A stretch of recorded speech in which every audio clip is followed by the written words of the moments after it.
know Hillary can't be trusted. We've learned that. With America's security, you take a look at her email situation. Can we trust her with our security? She is disqualified for running for president of the United States. She's disqualified. Donald Trump earlier tonight, my next guest, he was the first person to expose pay-to-play and the practices at the Clinton Foundation. And as our own Brett Baer first reported last night, the FBI is actively, aggressively pursuing an investigation into wrongdoing. Joining us now, the author of the bestseller and the best DVD, Clinton Cash, Peter Schweitzer. Peter, we don't have a lot of time. Explain what you knew and how this is now being exposed vis-a-vis WikiLeaks and the FBI. Well, you know, the book came out April of last year. We had front-page stories, New York Times and Washington Post, confirming our findings, ABC News. The FBI, a few weeks after that, got in touch, started making queries. I mean, I actually haven't had that much contact with them. The last contact I had was at the end of February. They were doing their own investigation. The book was out there, and they've added a lot. I think one of the things that the Clinton camp is trying to spin is that basically they tossed the book on the desk and said, here's our case, which is ridiculous. They've done a lot of legwork. They interviewed a lot of people. And you knew, by the way, you got these we now know the media is corrupt.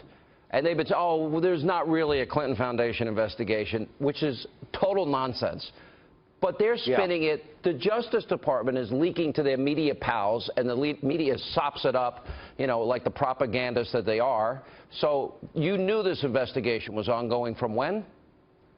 I've known it from last summer. It's always hard to know on the outside, in a sense, looking in, how widespread it was. But, you know, we've had people now from the Bureau confirm the news outlets that 5 different offices, Little Rock, Washington, New York, Los Angeles, and Miami, have been looking into this, in addition to some of their overseas operations. So is there any doubt what they did is bribery, pay to play?